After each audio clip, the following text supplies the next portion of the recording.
Lucy, Lucy, Jimmy, तुम कहाँ छुपे हो? ओह, मैं चलते चलते बहुत थक गया हूँ। चलो घर चलो, वो कुछ देर बाद आ जाएंगे। मैथ्यू इतना आलसी मत बनो। चलो वहाँ चले।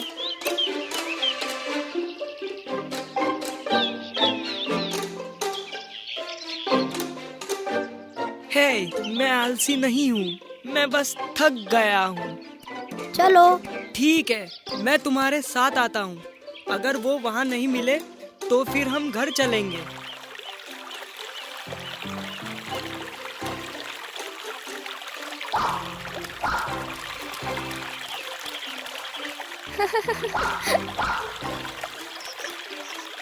हाँ?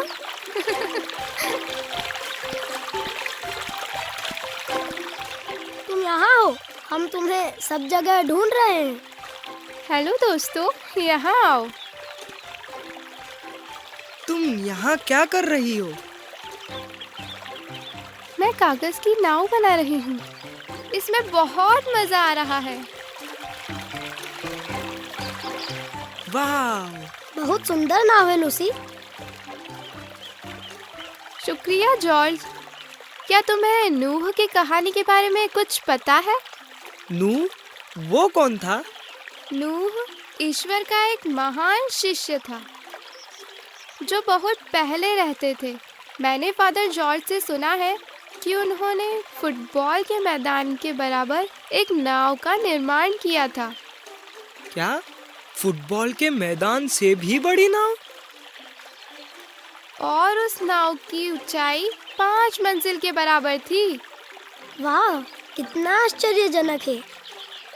क्या तुम्हें पूरी कहानी पता है लूसी? मुझे पूरी कहानी तो नहीं पता। मेरे पास एक तरकीब है। हम सब लोग चर्च चलते हैं और फादर जॉन से नूह की कहानी पूछते हैं। चलो देखते हैं कौन चर्च पहले पहुंचता है। मुझे हरा कर दिखाओ।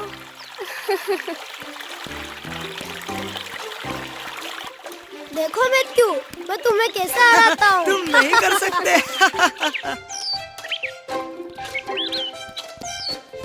हे! गुड मॉर्निंग बच्चों। Good morning father.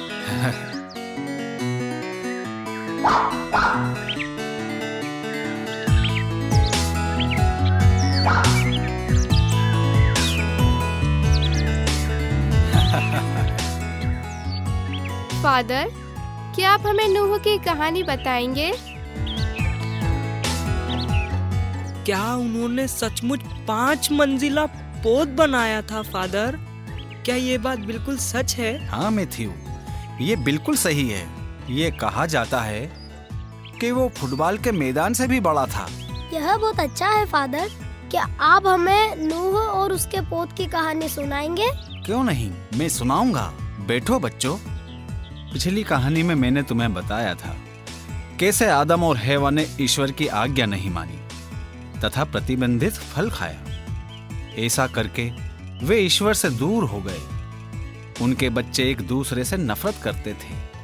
ताकतवर कमजोर को मारता था। प्रभु ने देखा कि पृथ्वी पर मनुष्यों की दुष्टता बहुत बढ़ गई है। कोई भी अच्छे कार्य नहीं करता था, परंतु ईश्वर ने एक अच्छे व्यक्ति को देखा।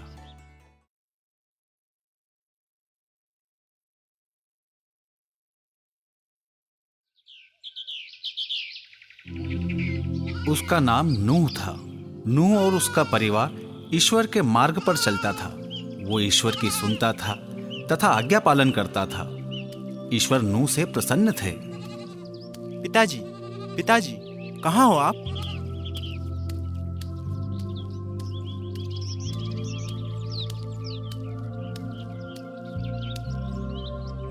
पिताजी, मुझे भी प्रार्थना करनी है।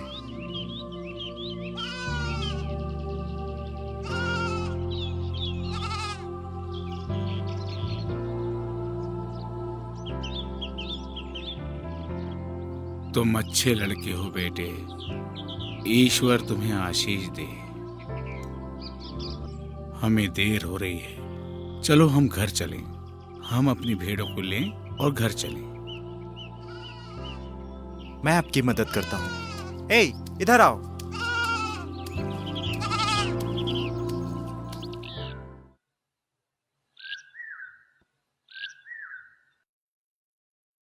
नूह और उसका परिवार गरीब थे, परंतु वे एक दूसरे से बहुत प्रेम करते थे तथा उनके पास हमेशा पर्याप्त भोजन रहता था। ईश्वर, आपने जो कुछ मुझे दिया और मेरे परिवार को दिया, उसके लिए धन्यवाद ईश्वर। मेहनत करने के लिए, ताकत देने के लिए तथा खाने के लिए धन्यवाद। आमीन। एक रात भोजन के बाद सब सोने चले गए, परंतु नूह नहीं सो पाया। उसे कुछ अजीब सा हो रहा था।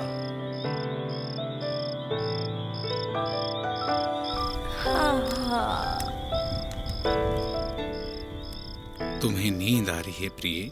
तुम सो क्यों नहीं जाती? तुम सोने आ रहे हो क्या प्रिय? प्रिय, मुझे बिल्कुल भी नींद नहीं आ रही है। मैं बस थोड़ा सा बाहर घूम कर आता हूँ।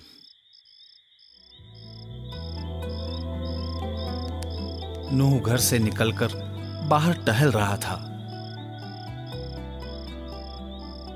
उसे कुछ अजीब महसूस हो रहा था। उसे लग रहा था जैसे कुछ बड़ा होने वाला है। वो नहीं जानता था कि ईश्वर उसे कुछ बताना चाहते हैं। ओह, ये क्या है? नूह, नूह। ईश्वर, क्या आप हैं? हाँ नूह, मुझे ध्यान से सुनो। नूह, संसार हिंसा से भर गया है, अतः मैंने सब शरीरधारियों का जल प्रलय से पृथ्वी का विनाश करने का तथा फिर शुरू करने का संकल्प किया है। ये भयंकर है प्रभु, ऐसा मत करिए प्रभु। तुम घबराओ मत, मैं तुम्हें बता रहा हूं, क्योंकि केवल तुम हो जिसने मुझे अपने हृदय में रखा है। मैं तुम्हारा तथा तुम्हारे परिवार का पृथ्वी फिर शुरू करने के लिए चयन करता हूं। ध्यान से सुनो। तुम एक पोत बनाओ। तुम सारे परिवार के साथ पोत में प्रवेश करो तथा तुम सब प्रकार के प्राणियों का एक एक जोड़ा अपने साथ ले जाना। मैं 40 दिन और 40 रात पानी बरसाऊंगा और पृथ्वी से सारे प्राणियों का विनाश करूंगा। बहुत सारा काम है और समय बहुत ही कम। मैं अपने दोनों पुत्रों की मदद ले सकता हूं।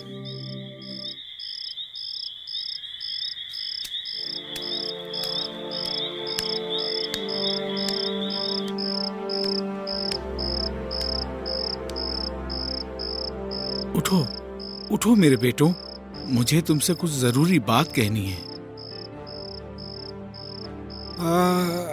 क्या हुआ पिताजी? भोजन की मेज पर आओ, मैं वहीं बताऊंगा। ईश्वर ने मुझे यही आज्ञा दी है।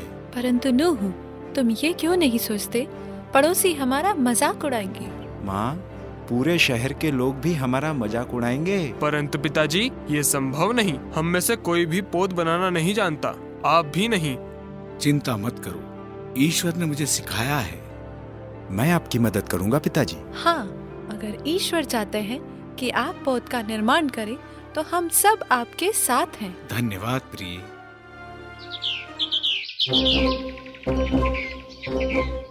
मैं मजाक नहीं कर रहा। हम पोत बना रहे हैं, सचमुच बड़े से बड़ा पोत।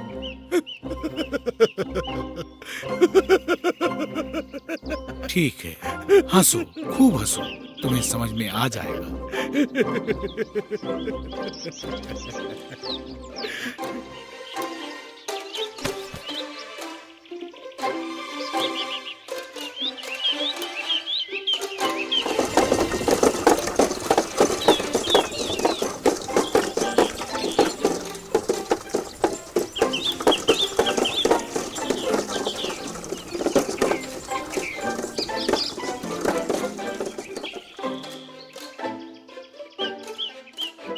ये जमीन काफी बड़ी है, हम यहीं पर पोत बनाएंगे।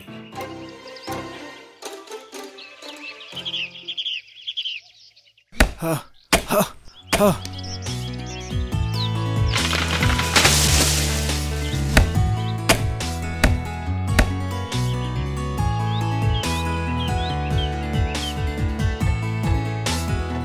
ये वैसी ही लकड़ी है जैसे ईश्वर ने कहा था। ये वैसी ही लकड़ी है जैसा ईश्वर ने मुझे कहा था।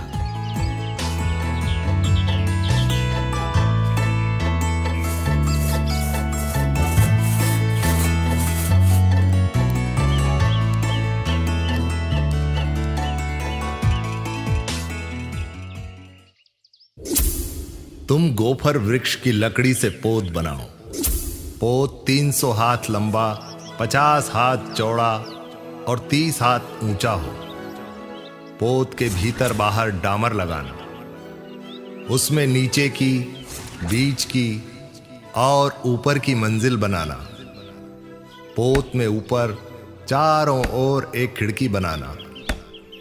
पोत में एक बड़ा दरवाजा बनाना जिसमें संसार का सबसे बड़ा प्राणी प्रवेश कर सके।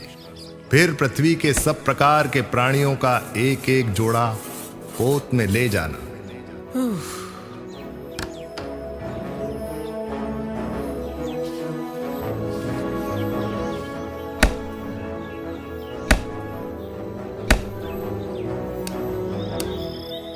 नूह तथा उसके परिवार ने पोत के निर्माण में कड़ी मेहनत की।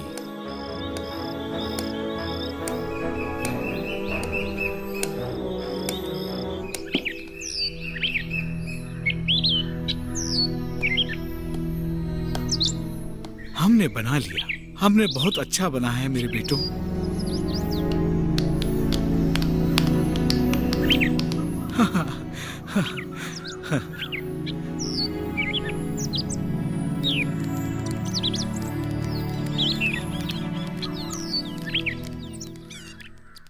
कहाँ है वो बूढ़ा जो जमीन पर पोत बना रहा है? मैं उसे देखना चाहता हूँ जो कहता है कि जल प्रलय आएगा। बूढ़े, क्या तुम पागल हो गए हो? मेरे पिता पागल नहीं हैं। ओहो, क्या तुम उसके पुत्र हो? तुम्हारी नाव तो बड़ी सुंदर दिखाई दे रही है, क्या हम इसे देख सकते हैं? कोई पागल ही जमीन पे पोत बनाएगा।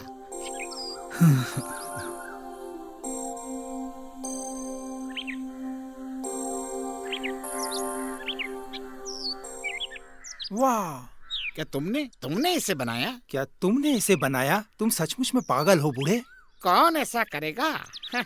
तुम मेरा कहना मानो। तुम बेवकूफ हो बूढ़े। चलो भाइयों यहाँ से। कितना सारा काम है, समय कम है। चिंता मत करिए पिताजी, अभी वो इस पर हंस रहे हैं, बाद में रोएंगे। वो समझदार होते तो जानते। मैं समझ नहीं पा रहा हूँ कि इतने सारे पशु पोत में जाएंगे कैसे। हमें कोई मार्ग निकालना होगा। पिताजी, पिताजी, वहां देखिए। ये चमत्कार है।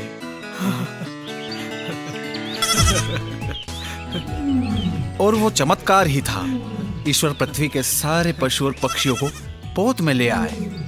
शेर, चीता, हाथी, जिराफ, ज़ेब्रा।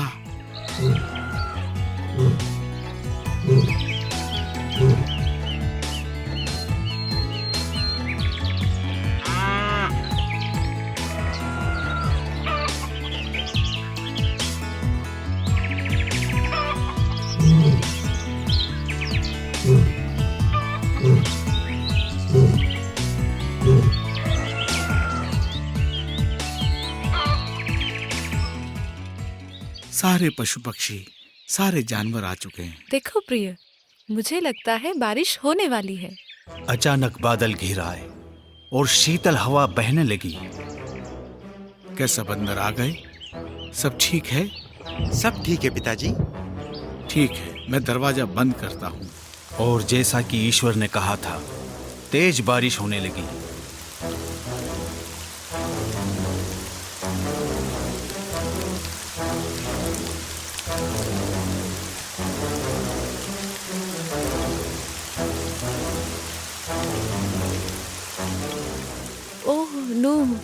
मुझे डर लग रहा है। डरो मत प्रिय, ईश्वर हम सबकी रक्षा करेंगे।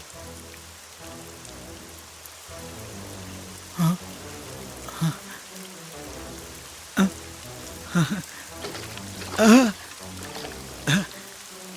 धन्यवाद ईश्वर, धन्यवाद ईश्वर। देखा, मैंने तुमसे कहा था ना। हमने कर दिखाया, हमने कर दिखाया। धन्यवाद ईश्वर। पृथ्वी पानी से ढक गई, उसने बड़े पहाड़ों को भी ढक लिया। पृथ्वी पर सब नष्ट हो गया, केवल पोत के पशु तथा मनुष्य बच गए। बारिश होते कई दिन हो गए। नूह देख रहा था कि कब बारिश बंद होगी, परंतु बारिश होती रही।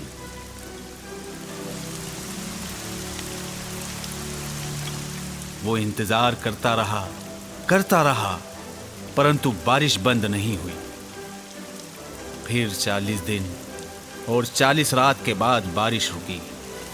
बारिश बंद हो गई, बारिश बंद हो गई। देखो, सब सुनो, बारिश बंद हो गई। क्या? बहुत अच्छा हुआ जो बारिश बंद हो गई।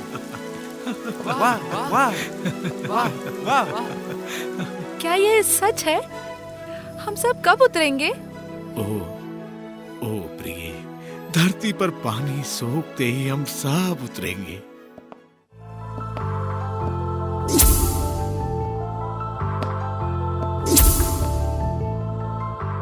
तुम क्या देख रहे हो प्रिय? तुमने क्या देखा? समुद्र के सिवाय कुछ नहीं। चिंता मत करो माँ। हाँ, शाबाश मेरे बेटे। परंतु पिताजी, हम ये कैसे जानेंगे कि सूखी जमीन कहाँ है? हाँ, सही कहा। मेरे पास एक तरकीब है। वो गया और कौवा लेकर आया और उसे पोत से बाहर उड़ाया। नूह जानता था कि अगर जमीन होगी तो कुछ लेकर आएगा। नूह ने इंतजार किया, परंतु वो कुछ नहीं लाया। अगले दिन नूह ने कबूतर को भेजा, अच्छी खबर लेके आना। परंतु कबूतर भी कुछ नहीं लाया। नूह ने आशा नहीं छोड़ी, क्योंकि वो जानता था कि ईश्वर उन्हें नहीं छोड़ेंगे। कुछ दिन बाद उसने फिर भूमि को देखने कबूतर को भेजा, और इस बार कबूतर खाली हाथ नहीं लौटा। वो जैतून की पत्ती लेकर आया। पिताजी, ये सुखद है। कहीं आसपास में ही सूखी जमीन है। हाँ बेटे, हम भूमि के बहुत ही निकट हैं। ईश्वर, आपका धन्यवाद।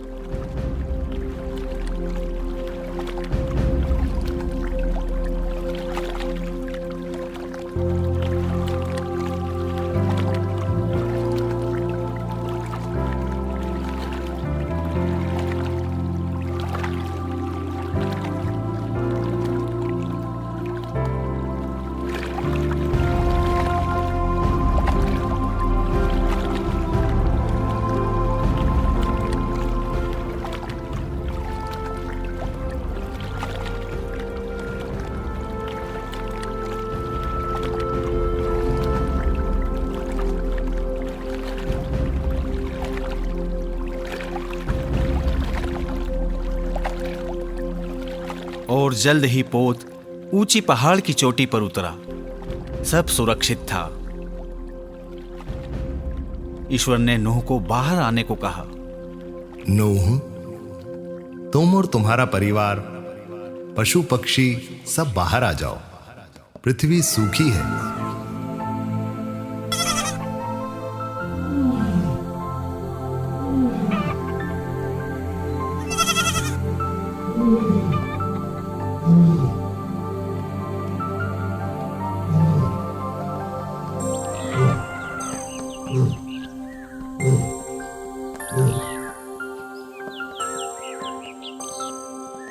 संसार में फैल जाओ और कई संतान उत्पन्न करो।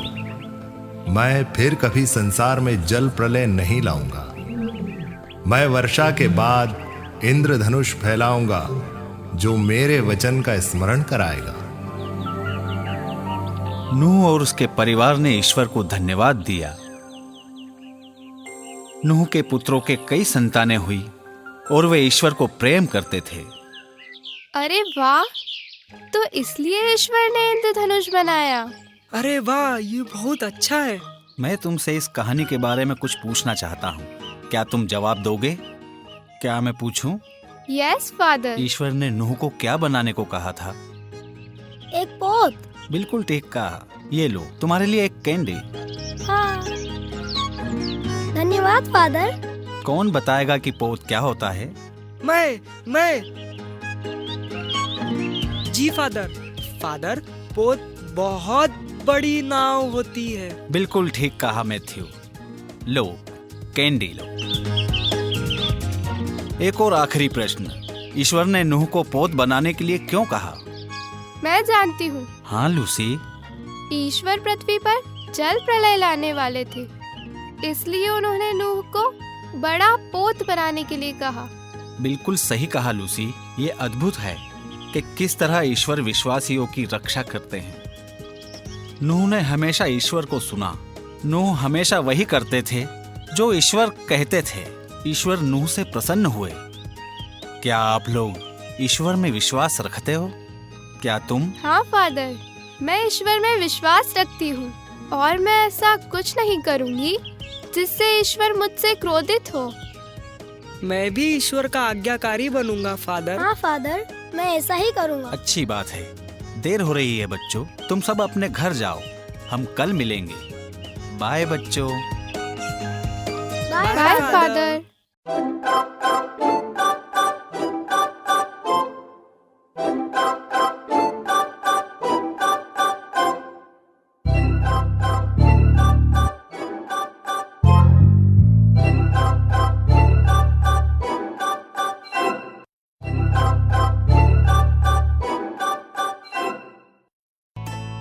क्या सब लोग आ गए?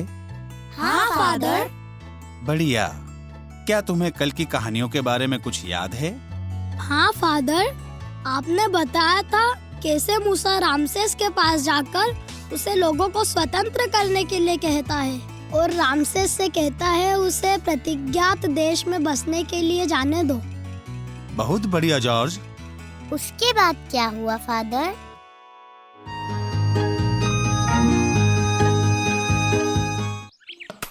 रामसेस मूसा पर बहुत क्रोधित हुआ और उसने उसके दासों का कार्य दुगना कर दिया। काम करते रहो इब्रानी आलसी दासों। यदि तुमने आज अपना कार्य पूरा नहीं किया तो मरोगे। और ईंटें बनाओ, और ईंटें बनाओ। ये कौन है?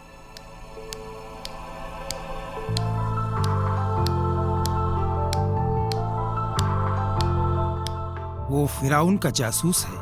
बहुत चतुराई से बात करनी है। हाँ? फिराउन का इब्रानी जासूस? हाँ, तुम काफी दिनों बाद आए हो ना मूसा? अब तो तुम प्रसन्न हो। वो हमसे ज्यादा काम करवा रहा है। तुमने हमारी हालत खराब कर दी है। तुम फिराउन से जाकर कहो कि तुम गलत हो। मैं तुम्हारी मदद कर रहा हूं। हमने तुम्हारी सहायता नहीं मांगी। माफी मांगो, माफी मांगो अभी।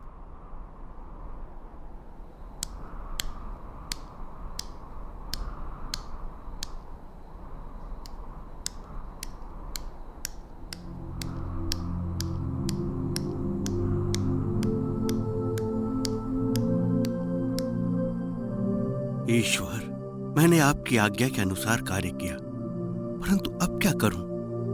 मूसा, फिरौन के पास वापस जाओ। मैं तुम्हें ईश्वर के समक्ष बनाऊंगा। तुम अपने डंडे को नदी के पानी पर मारना। तुम मेरे कार्यों को मिस्र देश में दिखाओगे ताकि वे लोग जानें कि मैं ईश्वर हूं। मैं ऐसा ही करूंगा प्रभु।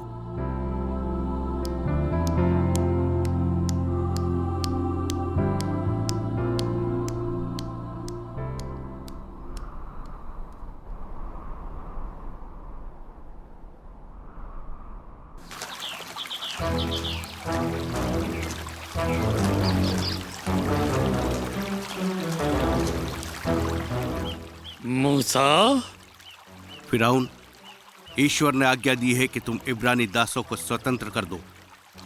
कौन? वो धोखे का ईश्वर? जाओ मूसा। ये है ईश्वर की शक्ति।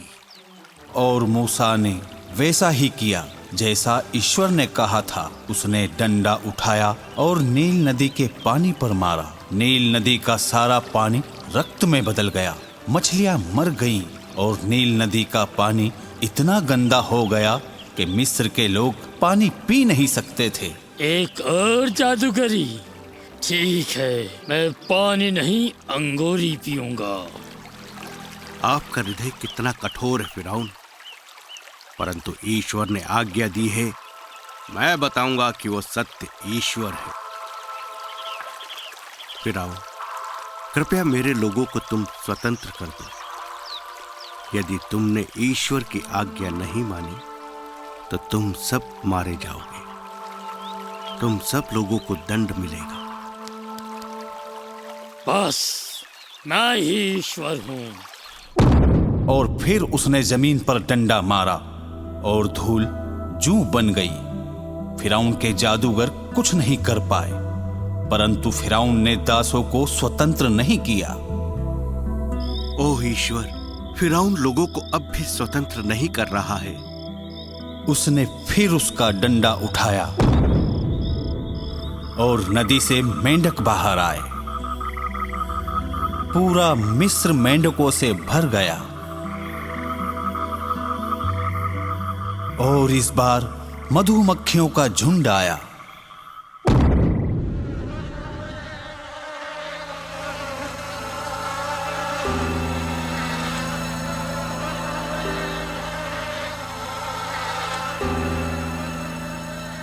और पशु मरने लगे।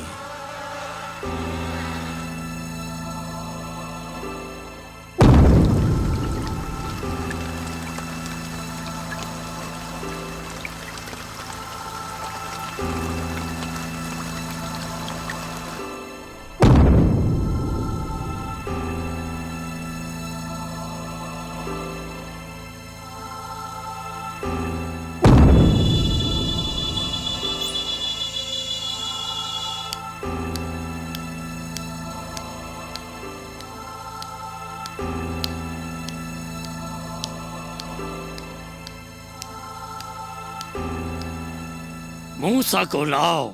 जी महाराज। कहो रामासेस। ओह, तुम्हें ईश्वर का आदेश समझने में कितना समय लगेगा? तुम स्वयं को ईश्वर से महान समझते हो। सुनो रामसेस, ईश्वर की आज्ञा मानकर उसके सभी लोगों को स्वतंत्र कर दो। मैं ईश्वर हूँ। अगर तुम नहीं चाहते कि तुम्हारे लोग मारे जाए तो यहाँ से जाओ। मेरी बात सुनो। ईश्वर निर्णायक कार्य करेंगे। ईश्वर आधी रात को मिस्र राज्य के सभी पहलोठों का विनाश करेंगे। तुम चले जाओ यहाँ से। तुम अगर यहाँ दोबारा दिखे तो मैं तुम्हें मार दूंगा। तुम्हें मेरी बात मानना ही पड़ेगी। पिताजी। हाँ मेरे बेटे। मैं आपका पहलौठा हूँ, मुझे डर लग रहा है। चिंता मत करो बेटे, ये जादूगरी है। वो आदमी कुछ नहीं, उसका ईश्वर भी कुछ नहीं।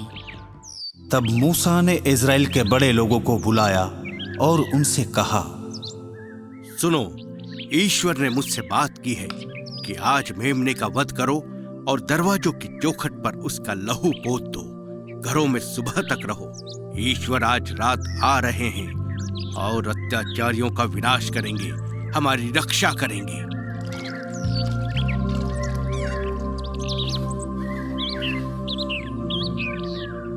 सुनो, जब दरवाजों पर मेमने का लहू होगा तो ईश्वर द्वारा हमें कोई नुकसान नहीं होगा।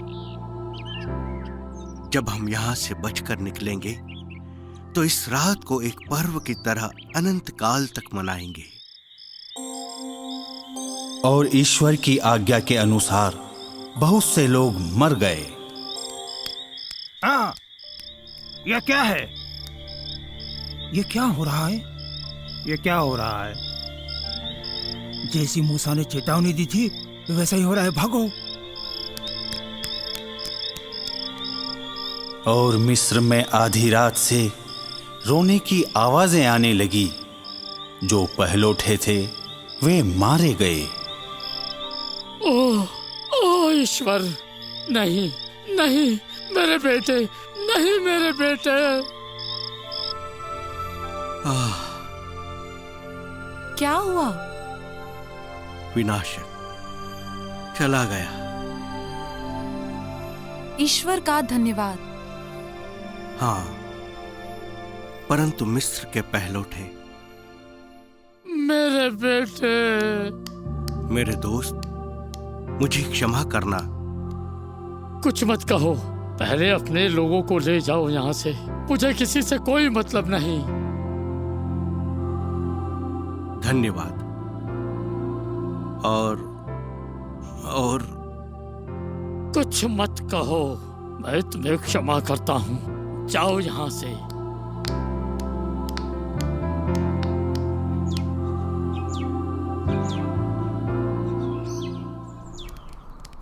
और उस दिन सारे इब्रानी दास मिस्र से चले गए। वे स्वतंत्र थे, दासता से, कठिनाइयों से और दुखों से। धन्यवाद मूसा। मैंने वही किया जो ईश्वर ने मुझे आज्ञा दी। हम कहाँ जा रहे हैं? ईश्वर द्वारा प्रदत्त देश में। पर वो भूमि है कहाँ? मुझे नहीं पता। ईश्वर हमें रास्ता दिखाएंगे। और ईश्वर ने दिन रात उनका मार्गदर्शन किया।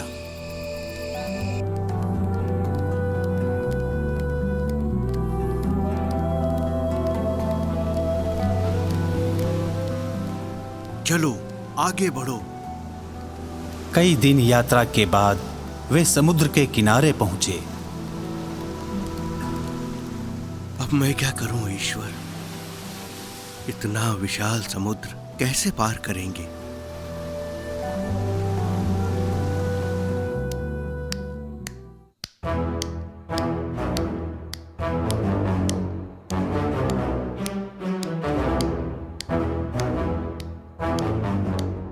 मैं मूर्ख था। उन्हें कैसे स्वतंत्र कर दिया? उन्हें वापस लाओ, सबको। पर मूसा? मार दो मूसा को। घोड़ों को तैयार करो, हम अभी चलेंगे।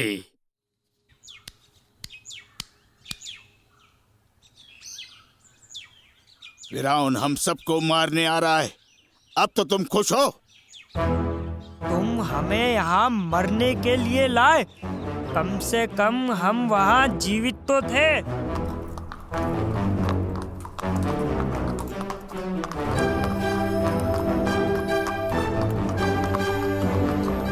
तुम मरोगे मूसा, मरोगे। मार दो सबको।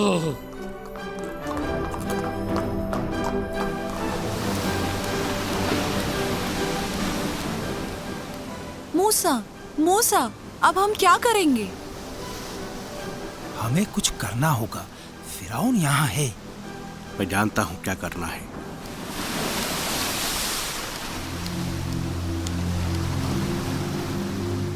डरो मत, हमारे साथ ईश्वर है और वो किसी को हमें नुकसान नहीं पहुंचाने देंगे। परंतु हम यहाँ फंसे हैं, हम क्या करेंगे? हे ईश्वर, रक्षा करो। और एकाएक चमत्कार हुआ। ईश्वर ने समुद्र में मार्ग बनाया। आपने देखा महाराज? रुको मत, हम समुद्र पार कर उन्हें पकड़ लेंगे।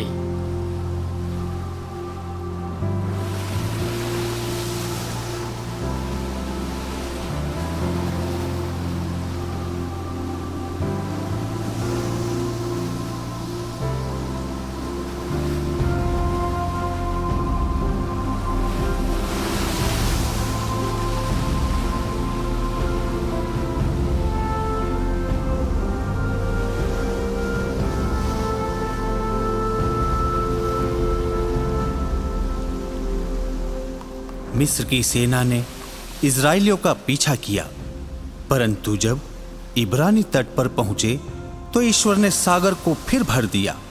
सारे सैनिक पानी में चले गए।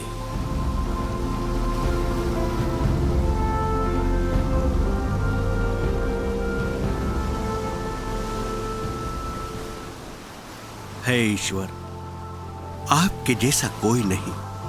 आपने अपने लोगों को आखिर बचा ही लिया। मूसा, आपने हमें बचा लिया। धन्यवाद। मैंने कुछ नहीं किया, सिर्फ ईश्वर की आज्ञा का पालन किया।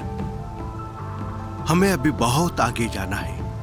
चलो आगे बढ़ो, ईश्वर द्वारा प्रदान किए गए देश में। मूसा कई दिनों तक मरुभूमि में चलता रहा। उनके पास पानी और खाना नहीं था। लोग उसके विरुद्ध भुनभुनाने लगे। ये कैसी योजना है? पानी नहीं, खाना नहीं, क्या तुम हमें मारना चाहते हो? तुम्हारी क्या योजना है? हाँ, क्या योजना है तुम्हारी?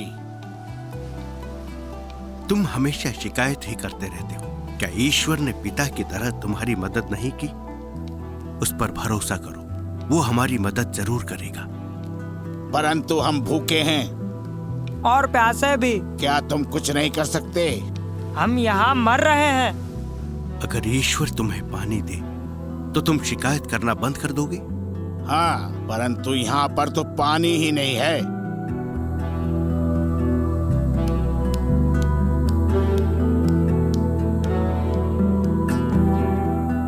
तुम क्या कर रहे हो? देखो, ईश्वर तुमसे कितना प्रेम करते हैं। पानी, आ जाओ सब लोग, आ जाओ।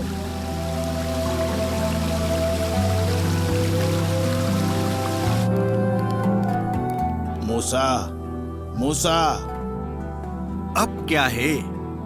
हम सबको भूख लगी है, हम भूखे हैं। हे ईश्वर, ये लोग मुझे पागल कर देंगे। मुझे नहीं पता ये क्या चाहते हैं। मैंने इजराइलियों का भुनभुनाना सुना है। कल तुम्हें स्वर्ग से भोजन मिलेगा। धन्यवाद ईश्वर। और ऐसा ही हुआ।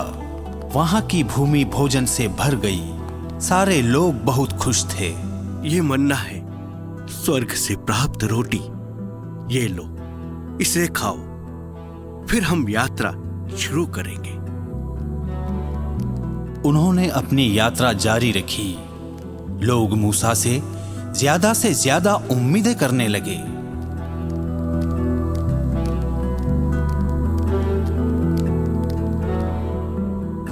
हम मन्ना खाकर थक गए हैं, हमें मांस चाहिए।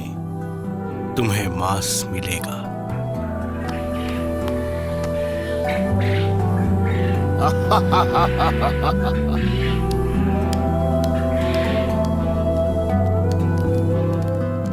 कई दिनों तक चलने के बाद वे लोग सिनई पर्वत के पास पहुंचे। रुको, सब रुको। हम यहाँ कुछ दिनों के लिए पड़ाव डालेंगे। हम कहाँ हैं मूसा? तुम वो पर्वत देख रही हो? वो सिनई पर्वत है। वहीं पर ईश्वर ने मुझे दर्शन दिए थे। क्या तुम वहां जाओगे मूसा? हाँ, मैं वहां जा रहा हूं। अकेले? परंतु स्वामी, स्वामी। योशुआ, मेरे सेनापति। स्वामी, अगर आप वहां जा रहे हैं तो मुझे भी साथ लेते चलिए। परंतु चिंता मत करिए स्वामी, मैं आपका सेनापति हूं। आप जहां भी जाएंगे मैं साये की तरह आपके साथ रहूंगा। ठीक है, चलो। हारून, मुझे आने में कई दिन लगेंगे। लोगों से कहना कि वे इंतजार करें। लोग पर्वत के नीचे रहे और मूसा और योशुआ पर्वत पर चढ़े। योशुआ, मैं यहां से अकेला ही जाऊंगा। चिंता मत करिए स्वामी, मैं आपका यहां इंतजार करूंगा। और मूसा घने बादल में चढ़ा। वो 40 दिन और 40 रातें ईश्वर के इंतजार में रहा।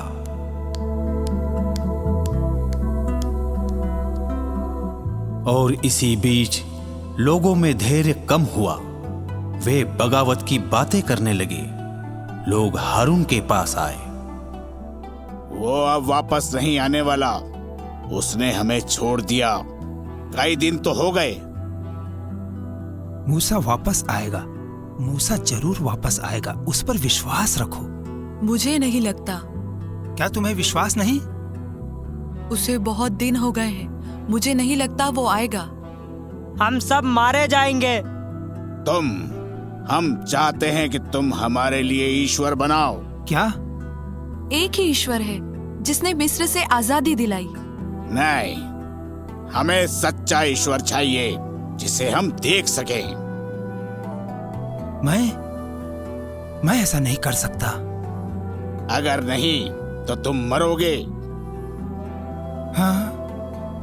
तुम्हारी इतनी हिम्मत? और तुम भी मरोगी। तुम अपने पति से कहो कि हमारी बात माने, समझी? ओ प्रिय। हारून को अपने सारे जेवरात दे दो। वो हमारे लिए असली ईश्वर बनाएगा, सोने का बछड़ा।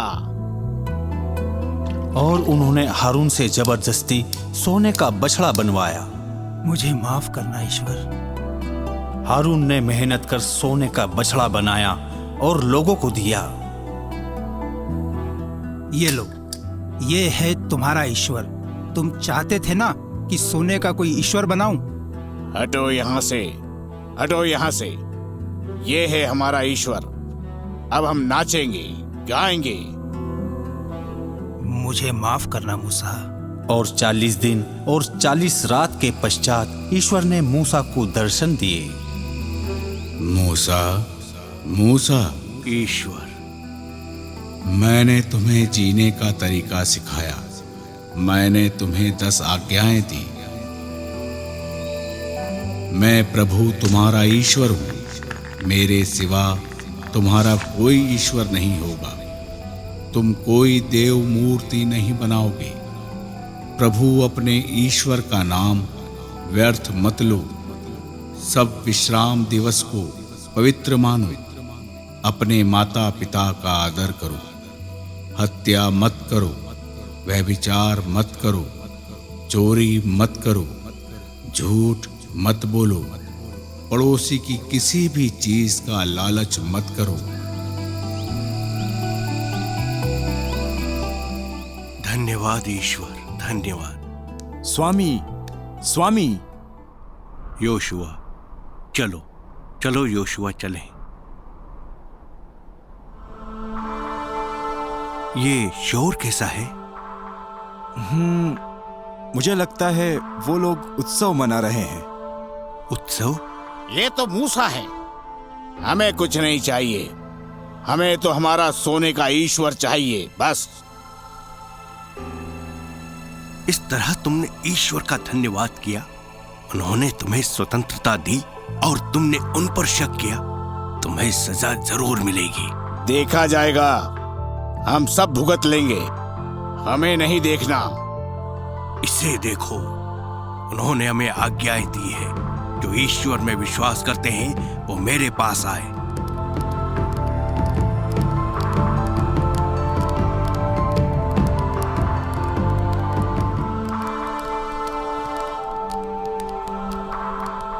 क्या तुम सब लोग पागल हो गए हो? हमें वहां नहीं जाना चाहिए। अरे हमारे पास तो अपना ईश्वर है। वहां मत जाओ। ये फिरौन के जैसा नियम लागू कर रहा है। रुको, ईश्वर के न्याय को देखना है। जब मूसा ने तख्तियों को नीचे फेंका तो ईश्वर ने मूर्ति पूजने वालों को सजा दी। हे ईश्वर, कृपया इन्हें क्षमा कीजिए। अगर आप क्रोधित हैं तो पहले मुझे सजा दीजिए। धन्यवाद ईश्वर, धन्यवाद। मूसा पर्वत पर गया। ईश्वर ने उन्हें क्षमा किया और तख्तियां दी। परंतु इजरायली अपने पापों के कारण 40 साल तक घूमते रहे।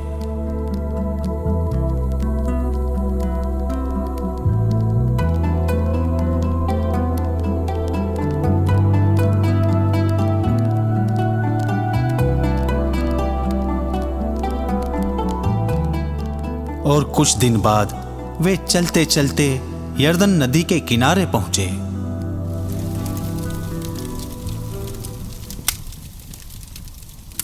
मूसा, ये वो देश है जो मैंने इब्राहिम, इज़हाक और याकूब को दिया है। मैंने तुम्हें देखने दिया, परंतु तुम वहां नहीं जाओगे।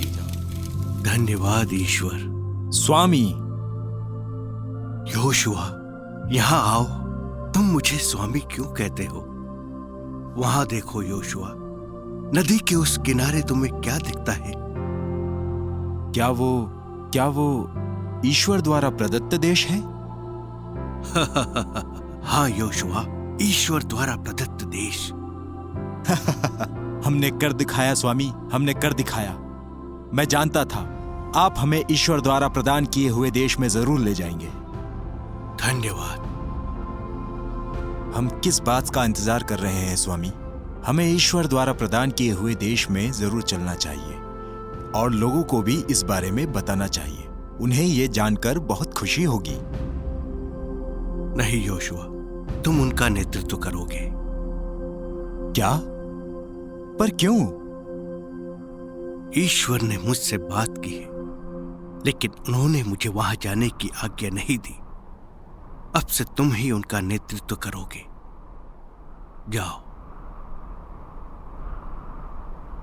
परंतु स्वामी, ईश्वर ने हमें जो देश प्रदान किया है, तुम उनके विधान का पालन करना। मैं करूंगा स्वामी। ठीक है, अब तुम जाओ और सबको ये समाचार सुनाओ। ठीक है स्वामी। फादर, क्या मैं कुछ पूछूं? हाँ लूसी।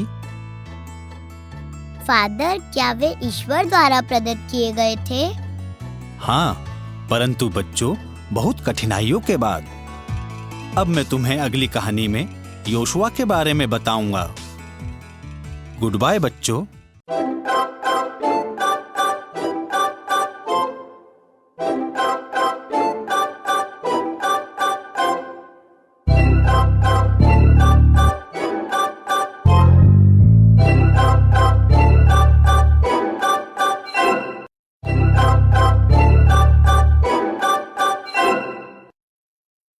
गुड मॉर्निंग बच्चों। Good morning father. तो बच्चों, तुम लोगों को याकूब की कहानी पसंद आई? हाँ। हाँ, मुझे खुशी हुई तुमको पसंद आई। किसी को कुछ पूछना है? फादर, मुझे पूछना है। हाँ लूसी।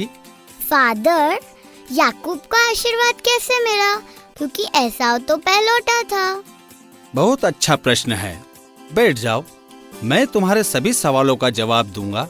हाँ, सामान्यतः पिता का आशीर्वाद पहलौठे को मिलता है, परंतु एसाव ने अपना अधिकार याकूब को दिया था और इसीलिए वो आशीर्वाद उसे मिला। बताओ, याकूब को पहलौठे होने का अधिकार कैसे मिला?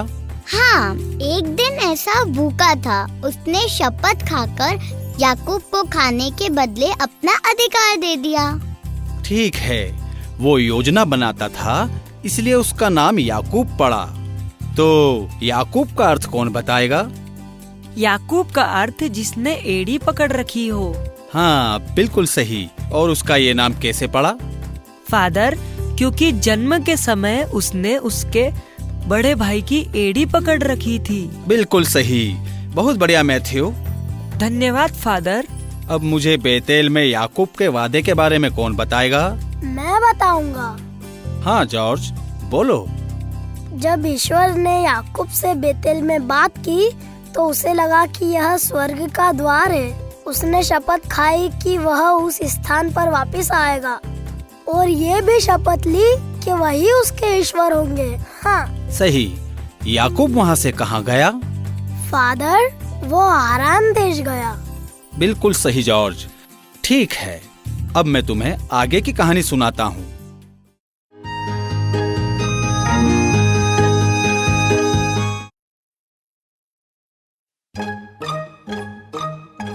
अरे छोटे बच्चे, तुम इधर लो, थोड़ी घास खाओ। अच्छा, तो तुम भूखे नहीं हो?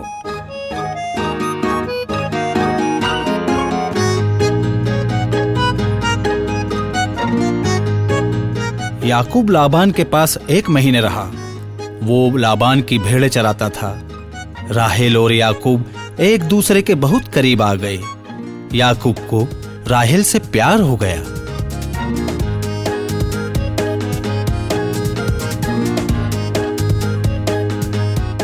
मैं तुम्हारे लिए पानी लाई हूँ।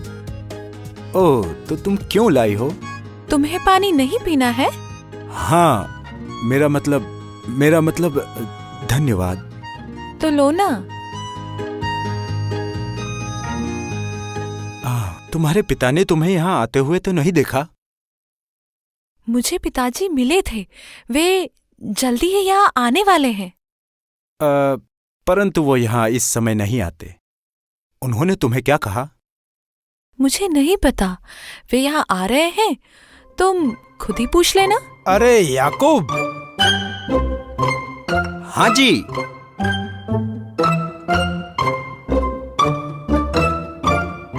राहेल, तुम्हारी माता तुम्हें बुला रही है। मैं जा रही हूँ। बाय याकूब। ठीक है राहेल।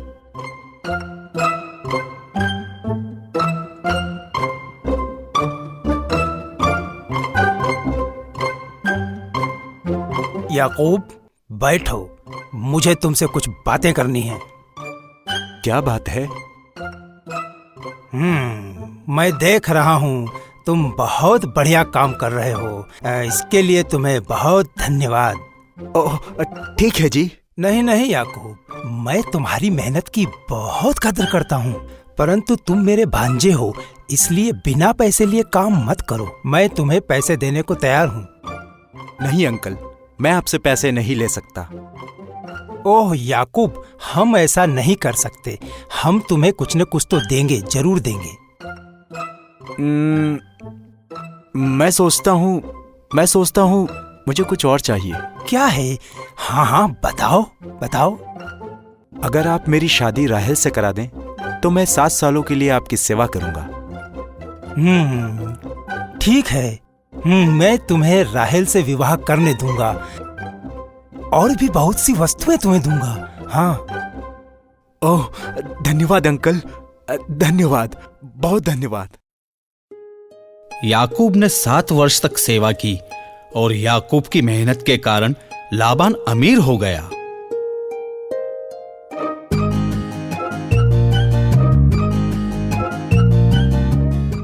एक महीना और, सिर्फ 1 महीना, फिर राहेल मेरी हो जाएगी।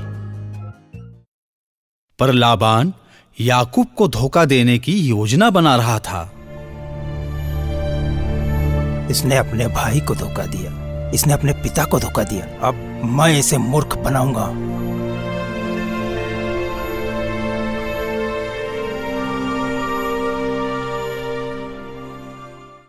और 7 साल बाद याकूब लाबान के पास राहेल से विवाह करने पहुंचा। लाबान ने विवाह उत्सव आयोजित किया। बहुत बढ़िया, थोड़ी और पियो। हाँ। ओह नहीं, मैं बहुत पी चुका। चलो पी लो, तुम्हारा विवाह है। ठीक है, लो।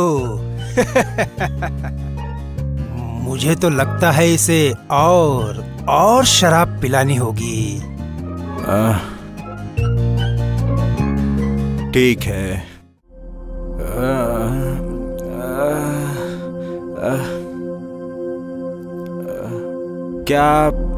क्या आप मुझे मेरे तंबू में ले जाएंगे? मैं अपने तंबू में जाना चाहता हूँ।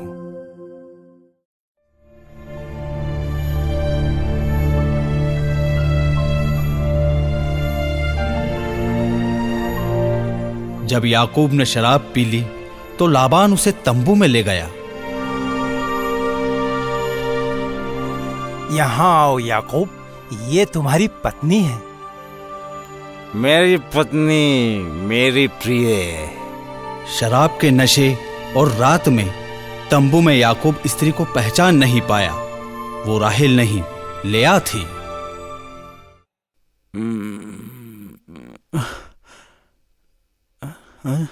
गुड मॉर्निंग प्रिय। Good morning. लेआ, तुम यहाँ क्या कर रही हो? राहेल किधर है? क्या तुम्हें याद नहीं, मैं तुम्हारी पत्नी हूँ। नहीं, ऐसा नहीं हो सकता। तुम्हारे पिताजी कहाँ हैं? मेरे साथ धोखा हुआ है। वो अपने तंबू में हैं। गुड मॉर्निंग याकूब। तुमने मुझे धोखा दिया है। याकूब, मुझे आपने मेरे साथ ऐसा क्यों किया?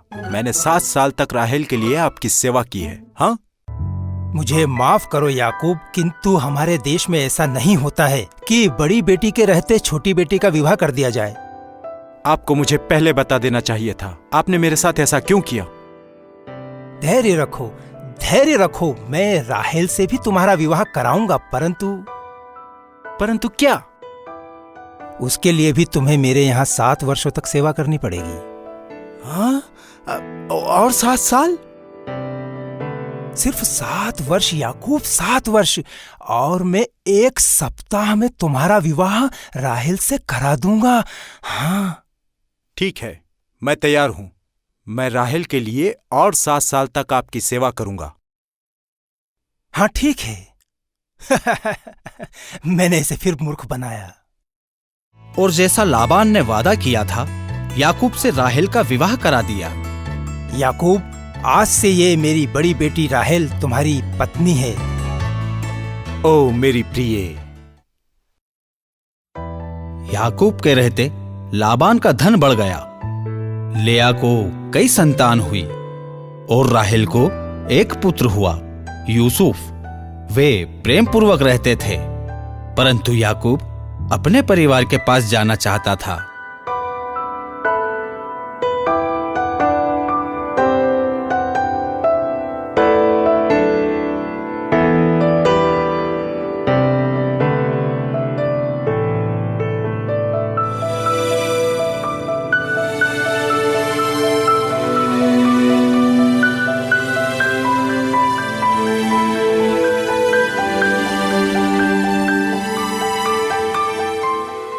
मेरे यूसुफ।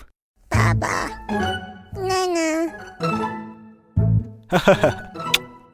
मैं तुमसे बहुत प्यार करता हूँ। तुम बहुत खुश नजर आ रहे हो। मैं खुश क्यों ना हूँ? मेरे पास सुंदर पत्नी है, सुंदर बेटा है। मैं दुनिया में सबसे भाग्यशाली हूँ। लेकिन मैं जानती हूँ तुम अपने परिवार और अपने देश वापस जाना चाहते हो। हाँ, मैं अपने घर वापस जाना चाहता हूँ। तो तुम पिताजी से बात क्यों नहीं करते हो? मैं जाता हूँ उनसे बात करने। परंतु कब? ये तो तुम कई दिनों से सोच रहे हो। मैं आज ही उनसे बात करूंगा। लो, बच्चे को लो। मैं अभी जाकर उनसे बात करता हूँ। ठीक है मेरे प्रिय। अरे याकूब, तुम यहाँ? तो फिर भेड़ों को कौन देख रहा है? राहेल उनकी देखभाल कर रही है। मैं आपसे बात करने आया हूँ। मुझसे ऐसी कौन सी जरूरी बात है जो भेड़ों को छोड़कर यहाँ चले आए? बहुत जरूरी बात है, आप सुनिए। हाँ, ठीक है, क्या है? कृपया ध्यान से सुनिए। मैं बहुत दिनों से आपसे एक जरूरी बात कहना चाह रहा हूँ। हाँ बोलो, क्या बात है याकूब? मैं अपने घर वापस जाना चाहता हूँ, अपनी पत्नी और बच्चों के साथ। क्यों? परंतु क्यों? क्या तुम यहाँ खुश नहीं हो? मैं खुश हूँ, पर मैं अपने घर वापस जाना चाहता हूँ, अपने पूर्वजों के पास। परंतु नहीं, तुम ऐसे नहीं जा सकते। मुझे माफ करिए, पर मैं जाना चाहता हूँ। थोड़े दिन और रुको, तुम्हें जो चाहिए मैं और दूंगा। ठीक है, मैं रुक सकता हूँ, अगर आप मुझे मेरी मजदूरी दें। तुम मुझे अपनी मजदूरी बताओ, मैं तुम्हें दे दूंगा। ठीक है, तो फिर आपकी जितनी भी भेड़ बकरियां हैं, उनमें से काली, चित्तेदार, चितकबरी मेरी, बाकी की सफेद आपकी। ठीक है, मैं तुम्हें दे दूंगा। तो फिर मैं रुक सकता हूँ। ठीक है, तो तुम काम पर जाओ। ये मुझसे बहुत ज्यादा मांग रहा है, मैं इसे फिर मूर्ख बनाऊंगा। लाबान बहुत लालची बन गया। वो सारे जानवरों को अपने पास रखना चाहता था। उसने याकूब को फिर मूर्ख बनाने का सोचा। राहेल, मैं शहर की तरफ जा रहा हूं, शाम होते ही आ जाऊंगा।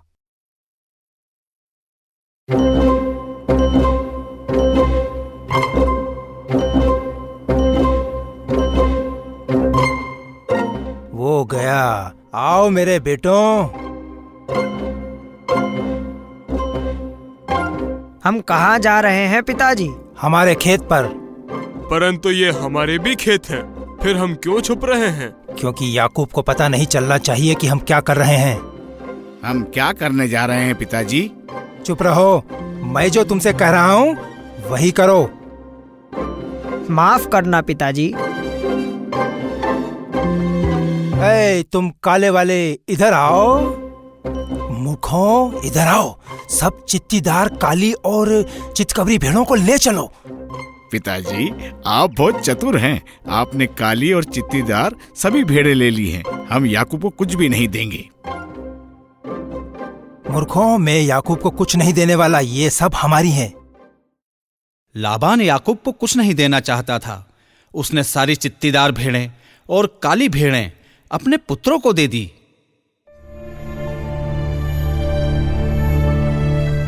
परंतु जब याकूब ने देखा तो वो समझ गया कि लाबान ने उसे फिर मूर्ख बनाया है। ओह, लाबान ने मुझे फिर मूर्ख बनाया। क्या हुआ प्रिय? क्या हुआ? तुम्हारे पिताजी? इस बार उन्होंने क्या किया? यहाँ देखो, यहाँ सारी सफेद भेड़ें हैं और वो मुझे मूर्ख बनाकर मेरी सारी भेड़ें ले गए। ओह प्रिय, मैं अपने पिताजी की तरफ से माफी मांगती हूँ। और तुम्हारे भाई कहते हैं कि मैंने उनकी सारी संपत्ति चुराई है।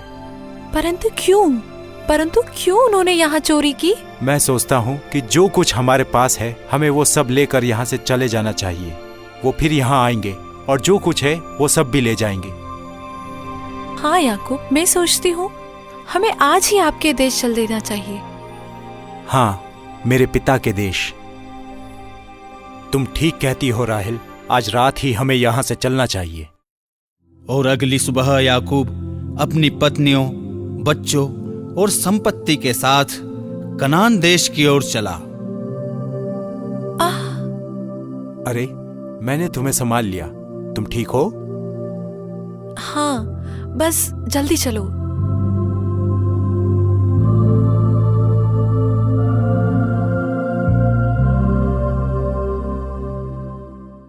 मैं जानता था कि वो धोखेबाज है। पिताजी, वो हमारी भेड़ें भी ले गया। वो 2 दिन पहले गया होगा, चोर। पिताजी, हम उसके पांव के निशान देख सकते हैं। तो फिर हमें यहाँ खड़े नहीं रहना चाहिए। चलो, हम उसके पांव के निशान का पीछा करते हैं, हम उसे पकड़ लेंगे। वो ज्यादा दूर नहीं गया होगा, हम उसे कुछ ही दिनों में पकड़ लेंगे। लाबान ने 7 दिनों तक याकूब का पीछा किया। 7वें दिन ईश्वर उससे कहते हैं, लबान, तुम याकूब को नहीं छोड़ोगे, अच्छा बुरा एक शब्द भी नहीं कहोगे। जी मेरे ईश्वर, मुझे माफ करें।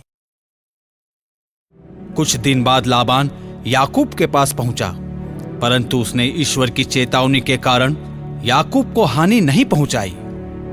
तुम्हें क्या लगा तुम मुझसे बचकर भाग सकते हो? मैं नहीं भागा था, ये सब मेरा है।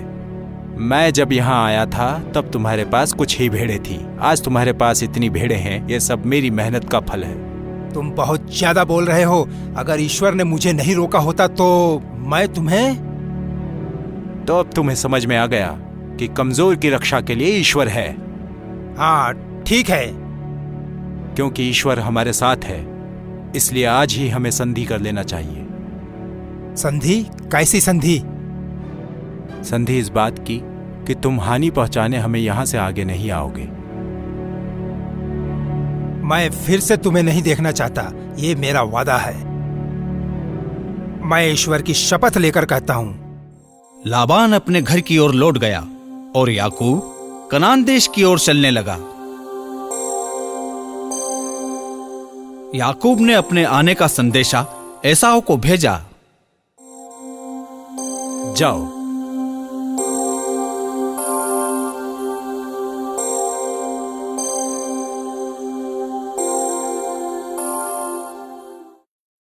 किंतु उसका दूत जब वापस आया तो उसने याकूब को बुरी खबर दी।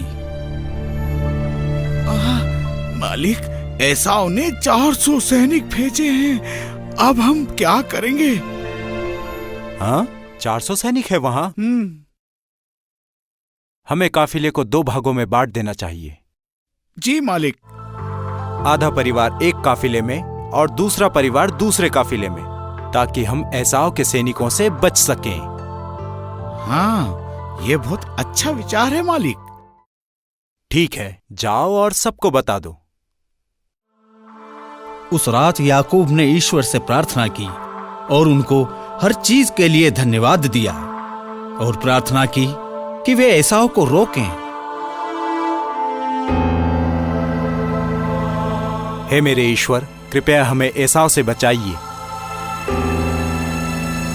हाँ? आप कौन हैं? तुम्हें नहीं पूछना चाहिए।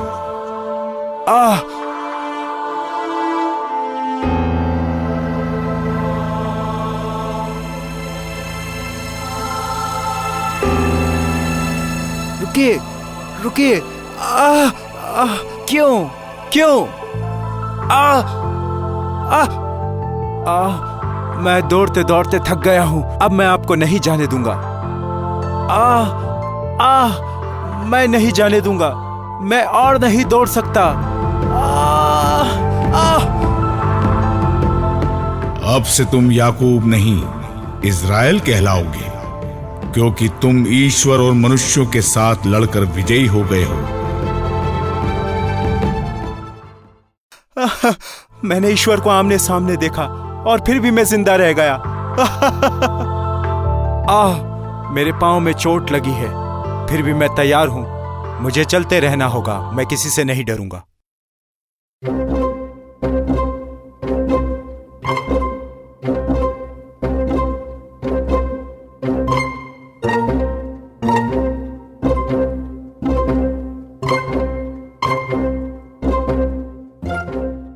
हे, डरो मत प्रिये। मैं किसी से नहीं डरती, तुम हो ना। याकूब, तुम यहाँ हो? इतने दिनों बाद तुम्हें देखा। तुम कहाँ थे? हाँ? एसाव। ओह मेरे भाई। बीते कल को भूल जाओ मेरे भाई। हाँ हाँ, धन्यवाद। मेरे परिवार से मिलो। क्या ये तुम्हारे बच्चे हैं?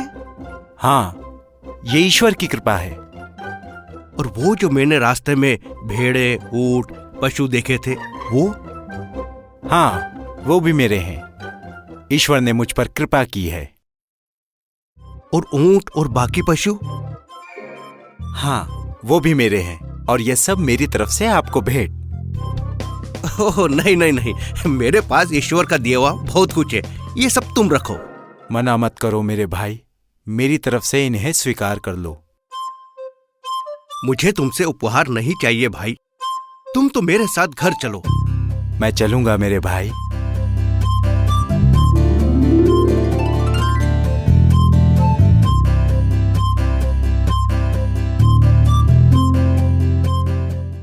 इस तरह याकूब कनान देश लौट आया और एसाव के साथ सुख से रहने लगा। फादर, याकूब की कितनी संतान थी? उसके 12 पुत्र और 1 पुत्री हुई। तो बच्चों, तुम्हें कहानी कैसी लगी? हाँ फादर। तो मैं तुमसे कुछ प्रश्न पूछूं? हाँ। जॉर्ज, मुझे इज़राइल शब्द का अर्थ बताओ। इसका अर्थ है फादर, जो ईश्वर और मनुष्यों से लड़कर विजयी हुआ। हाँ, सही है। बैठ जाओ। मैथ्यू, एक अंतिम प्रश्न तुम्हारे लिए। हाँ फादर। तुम्हें याकूब की कहानी से क्या संदेश मिलता है? फादर, याकूब की कहानी हमें सिखाती है कि ईश्वर कमजोर की रक्षा करते हैं। बिल्कुल सही। शाबाश मैथ्यू। कल मैं तुम्हें याकूब के बेटे और उसके सपनों की कहानी सुनाऊंगा। तो ठीक है बच्चों, कल मिलेंगे।